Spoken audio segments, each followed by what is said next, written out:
Assalamualaikum warahmatullahi wabarakatuh. Hari ini kita nak sambung praktik formatif 3.4 ya. Last tajuk bab 3. Kita mulakan dengan soalan yang pertama lah ya. Kuasa output bagi suatu bateri ialah 80 watt. Tentukan tenaga elektrik yang dibekalkan oleh bateri dalam masa 10 saat. Yang kedua dalam masa 2 jam. So kita ada kuasa 80 watt ya. Kita ada masa 10 saat. Masuk saja dalam formula E sama dengan PT. Bila kamu dapat kira ya, dapat 800 joule. Kalau yang kedua soalan tu dibagi dalam 2 jam, tukarkan kepada saat. So 60 kali 60 lah. Dapat 7,200 ya, 2 kali 60 kali 60. Masukkan dalam formula, kamu akan dapat 576 kilojoule. Kilojoule ya. Soalan kedua, jika kos tenaga elektrik ialah 30 sen seunit, hitungkan kos untuk A. Televisyen LED 600 watt selama 8 jam dan B. Pembersih vacuum 1 kilowatt selama setengah jam. Kuasa 600 watt ya. Masa 8 jam. 600 watt ni kita kalau untuk kira untuk kos elektrik kita kena tukar pada kilowatt. Kita kali dengan jam kita akan dapat kilowatt jam lah. 0.6 kali 8 dapat 4.8 kilowatt jam. Kos unit 30 sen. Jadi kali sajalah kamu akan dapat RM1.44. Yang kedua, ya, pembersih vacuum 1 kilowatt selama setengah jam. Kuasa dah kilowatt, masa setengah jam 0.5. Kalikan unit dia, ya. 1 kilowatt kali 0.5, kamu akan dapat 0.5 kilowatt jam, ya. So kos unit dia 30 sen, kali saja dapatlah 15 sen. Soalan yang ni senang je lah ya, 3.4 ni. Simple saja kos dia sebab tidak melibatkan banyak nilai ya. Seterusnya kita nak tengok soalan sumatif ya, praktis sumatif. Soalan pertama, rajah menunjukkan sebuah lampu filamen. Mengapakah filamen dalam bentuk bergelung menghasilkan cahaya yang lebih terang? Bergelung ni sebenarnya dia panjang. Jadi panjang. Dia panjang maksudnya rintangan dia tinggi kan. Jadi sebenarnya lampu filamen ni dia memerlukan rintangan yang tinggi untuk menghasilkan cahaya ya. Jadi filamen bergelung menyebabkan panjang dawai bertambah. Jadi bila panjang dawai bertambah, rintangan dia bertambahlah sebab rintangan dengan panjang dawai ni dia berkadar secara terus. Dia berkadar terus ya. Jadi semakin panjang dawai filamen, semakin tinggilah rintangan dia. Dan bila semakin tinggi rintangan dia, maka semakin bertambahlah kecerahan lampu mentol tersebut. Ya. Sebab itu adalah konsep ataupun prinsip bagi mentol ya, untuk menghasilkan cahaya yang terang. Soalan 2. Rajah 2 menunjukkan litar dengan 3 mentol iaitu X, Y dan Z yang mempunyai rintangan 3 ohm masing-masing.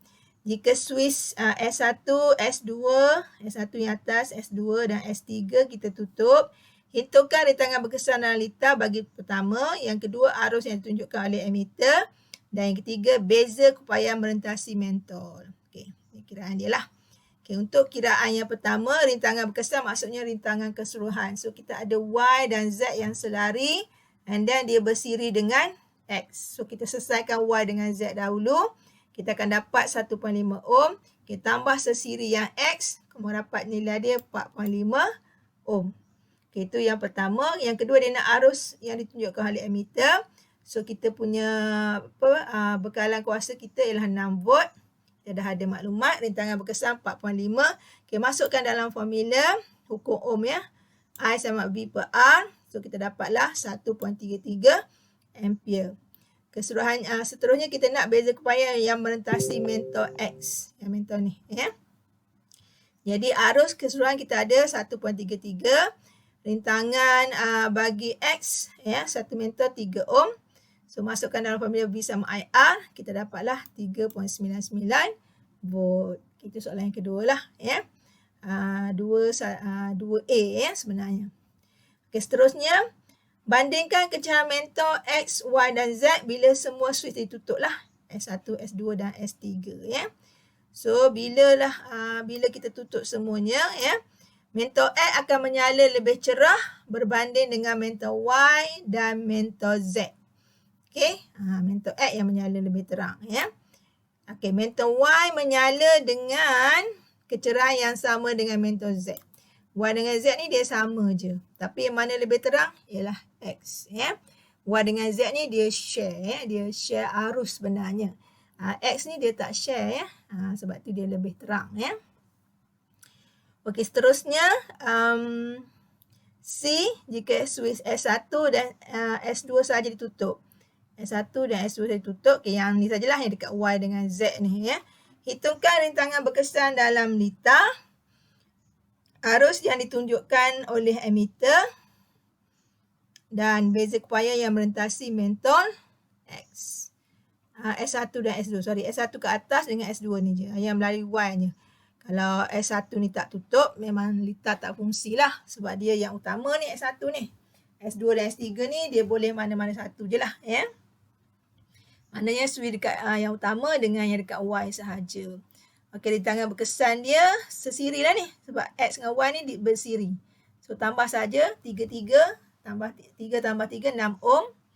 Okey, beza kepaya yang dibekalkan 6. Okey, rintangan berkesan dia A6. Okey, arus dia untuk yang S1 dan S2 saja yang tutup. Yang ni lah, ya, V bagi R kita dapat 1 ampere. Okey, seterusnya arus ditunjukkan oleh emitter. Kita dah kira dah. Okey, beza kepaya yang merentasi mentor X. Okey, arus kita ada 1. Okey, rintangan pada mentor X ni 3 ohm. Okey, masuk dalam V sama IR. Kita dapat 3 volt. Ya. Okey, bandingkan kecerahan mentor X dan Y dan Z apabila switch S1 dan S2 saja ditutup. Okey, dah tentulah ya. Mentor X menyala dengan lebih terang berbanding mentor Y. Ya. Mentor Z tak menyala lah. Sebab apa? Sebab switch dia tak tutup. Ya. Itu sebab dia lah. Ya. Jadi kecerahan dah tentulah X. Ya. X dahulu berbanding dengan Y. Ya. Okey, seterusnya soalan nombor 3 ni soalan eksperimen. Satu eksperimen telah dijalankan untuk mengkaji hubungan antara daya gerak elektrik E dengan rintangan dalam R kecil sebuah sel kering. Sambungan litar elektrik eksperimen tersebut adalah seperti tunjukkan dalam rajah 3. Bacaan voltmeter V dan bacaan voltmeter I yang sepadan adalah seperti yang tunjukkan dalam jadual 1. Okey, apakah yang dimasukkan dengan daya gerak elektrik? Okey, masuk daya gerak elektrik ya. Ini ada dalam buku kamu. Okey, daya gerak elektrik ialah tenaga yang dibekalkan oleh kerja yang dilakukan oleh satu sumber tenaga elektrik ya untuk menggerakkan satu kulon cas dalam 1 liter lengkap ya. Okey, B berdasarkan data dan jadual 1, pelokkan graf V melawan I. Kita dah ada nilai V dengan I. Bila kamu pelokkan graf, kamu akan dapati nilai dia. Kamu akan dapati graf dia adalah songsang seperti gambar rajah ni lah. Okey, buat lengkap dalam kertas graf. Ya. Okay, apakah berlaku pada V apabila I meningkat? Okey, semakin bertambah I, okay, nilai V akan berkurang. So, V berkurang dengan I lah. Okey, seterusnya 2, tentukan nilai beza kepayan V apabila arus I kosong. Okay, inilah baca sini. I kosong, V kita ialah 1.5 volt. Inilah bacaan dia. Ya. Ni tu dapat. Ya. Okay, namakan kuantiti fizik yang diwakili oleh soalan yang tadi lah. So, pada paksi V, apabila arus dia kosong, kalau kamu ingat balik, ya, teori dia, apabila kita arus dia kosong, maksudnya tak ada arus dalam litar. Switch dalam keadaan terbuka. Tapi voltmeter tu ada bacaan. So, voltmeter tu sebenarnya dia baca nilai DGE. So, pada graf ini, I kosong, V ada nilai, itu adalah nilai daya gerak elektrik. Ketika arus kosong, voltmeter ada bacaan, ammeter tak ada bacaan lah. So, itu adalah nilai DGE. Ya. Okey, seterusnya hitungkan rintangan dalam bagi sel kering di mana R sama dengan negatif M. Itu kecerunan. Ya. Kenapa negatif? Sebab graf ni dah songsang. Kompon dia akan dapat negatif. Jadi, kita letak siap-siap nilai negatif dia. Dah hitungkanlah. So, kira saja kecerunan dia. Kecerunan graf ini. Okay, kamu kira besar-besar nilai ni. So, dapatlah ya, negatif 0.417 ohm. Memang akan dapat negatif lah sebab ni graf songsang. Oleh kerana rintangan dalam R sama dengan negatif M. So, kita masukkan nilai M tadi. So negatif tu akan terbata, kamu akan dapat nilai dia 0.417 ohm. Itulah nilai rintangan dalam. Kenapa kita letak negatif siap-siap? Sebab memang nilai dia adalah negatif. Negatif tu nak menunjukkan hubungan yang songsang saja. So dalam kiraan kita tak ambil nilai kecurangan yang negatif ya. Okey, dia punya langkah jaga-jaga ni lah, pastikan ya. Dawai penyambung disambungkan dengan ketat. Okay, ini melibatkan semua arus elektrik. Inilah dia punya langkah jaga-jaga. Dia punya connection tu mesti ketat ya. Dan elakkan ralat paralex masa ketika mengambil bacaan ammeter dan voltmeter ya. Pastikan kedudukan mata kita adalah berserenjang. Okay, ini kalau buka cuti nanti kita akan buat eksperimen dia ya. Okay, seterusnya soalan nombor 4.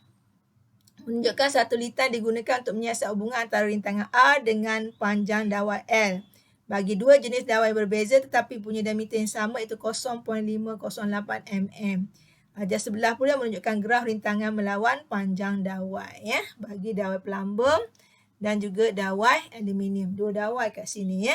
Okay, apa dimasukkan dengan kerintangan? Okay, kerintangan ni dah ada dalam buku kamu. Kerintangan dawai ni simbol dia. Ya, simbol dia macam rho tu ya.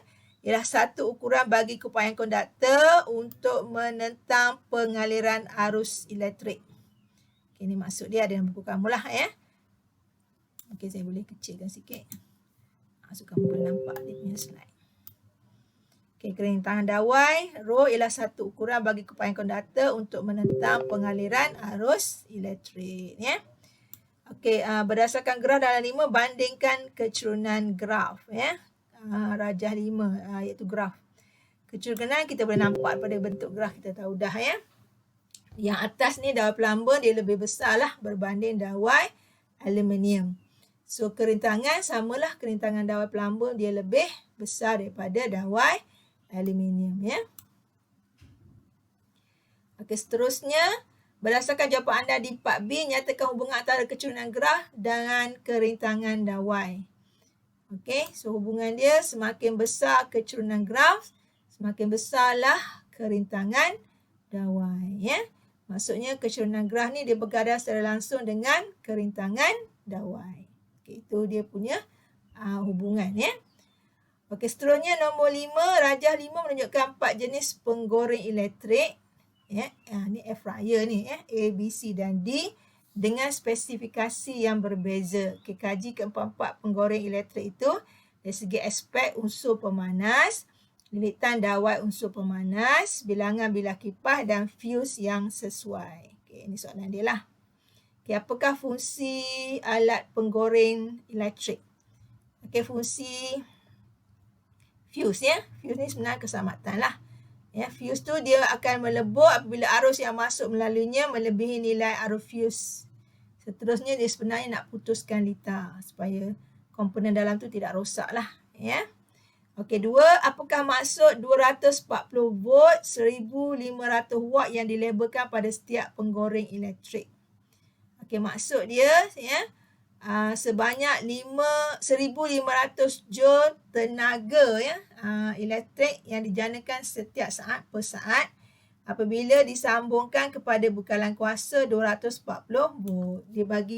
Dia boleh bagi maksimum kuasa 1500 watt tu ataupun 1500 joule per saat apabila disambungkan ataupun diberikan bekalan kuasa 240 volt. Itulah maksud dia sebenarnya ya. Okey, C, bincangkan spesifikasi antara 4 jenis penggoreng elektrik untuk masak makanan cepat dan selamat. Okey. Ciri semua dah ada. Yang ni jawab dalam bentuk jadual seperti yang cikgu tunjukkan yang ni. Ya. Okey, ini nampak semua. Okey, jadi yang pertama unsur pemanas kita pilih nikrom. Lebih kurang soalan tadi je ya. Kenapa? Sebab nikrom ni nilai kerintangan dia tinggi. Okey, yang kedua kita nak dalam tu lilitan dawai ni yang banyak. Sebab dia konsep benda yang haba ni dia nak tenaga haba ni dia perlu rintangan tinggi. Okey, dawai yang banyak tu sebenarnya dia panjang. Bila panjang rintangan dia tinggi. Okey, bilah kipas kita nak bilah kipas yang banyak supaya lebih banyak udara dapat disebarkan. Dan fuse ya yang sesuai mestilah yang mempunyai arus yang sedikit lebih tinggi daripada arus yang masuk dalam penggoreng elektrik. Macam kita kira tadilah ya. Di mana fuse ni dia mesti nilai dia lebih daripada arus yang diperlukan. Ya, kalau rendah dia tak fungsilah sebagai sistem keselamatan. So di sini arus yang melalui penggoreng elektrik ialah 6.25 ampere. Okey. Maka fuse 8 ampere lebih sesuai lah. Okey. Jadi yang kita pilih kat sini ialah fuse elektrik, penggoreng elektrik D, ya, kerana mempunyai unsur pemanas nikrom, lilitan dawai pemanas yang lebih banyak, bilangan kipas yang banyak dan fuse 8 ampere, ya. Okey, 6. Ibu anda baru saja mengubah suai dapur, ya. Rumahnya dengan konsep dapur moden. Bagi melengkapkan dapurnya, dia meminta anda memberi dapur elektrik yang membolehkan makanan dipanaskan dengan cepat dan dapat menjimatkan tenaga elektrik. Okay, jadual bawah menunjukkan beberapa pilihan dapur elektrik dengan ciri-ciri alat pemanasnya. Okay, jenis dapur, kerintangan, kadar kondaksi, takat lebur dan kadar pengoksidaan. Okay, jadi dapur yang kita nak mestilah mempunyai ciri-ciri 4 ciri alat pemanas yang berikutlah. Ya, okay. Yang ni dia tak buat dalam bentuk jadual, tapi sebenarnya lebih bagus dalam jadual juga, ya. Okay, kerintangan logam pada suhu apa? 20. Yang ni dia nak 20 darjah Celsius, ya.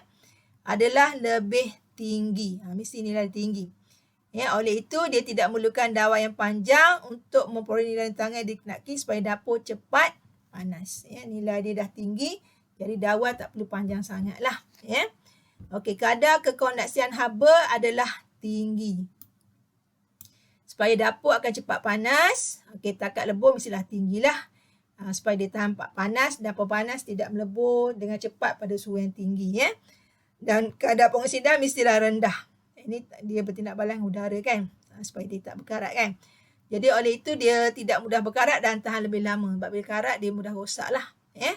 So pemilihan ialah dapur elektrik A kerana mempunyai kerintangan logam yang tinggi, kadar kondaksi haba yang tinggi, takat lebur yang tinggi dan kadar pengoksidaan yang rendah. Okay, itu jawapan dia lah. Kita dah jawab A dengan B. Okey, seterusnya kita tengok cabaran abad ke-21. Okey, rajah 7 menunjukkan satu unsur pemanas dalam sebuah cera elektrik. Anda dikenaki untuk mengubah suai unsur pemanas supaya senang dibawa dan dapat mendidihkan air dengan lebih cepat serta lebih selamat. Kita terangkan pengubah suaian berdasarkan aspek yang dibagilah. Okey, kita buat jawapan dia dalam bentuk jadual, ya. Apa-apa dalam bentuk jadual sebenarnya lebih senang untuk diberikan jawapan yang ringkas dan tepat. Okey, yang pertama bilangan lilitan gegelung unsur. Tentulah kita nak banyak, ya. Apa nak banyak? Dawai panjang, rintangan tinggi. Okey, ketupatan bagi unsur pemanas kita nak rendah supaya dia ringan. Ketupatan ni dia kaitkan dengan portable, mudah dibawa, mudah dialih.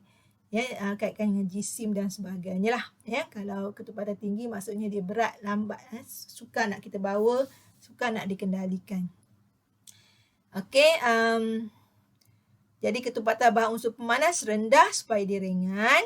Okey, diameter wayar unsur pemanas adalah kecil, jadi rentangan unsur pemanas dia tinggi.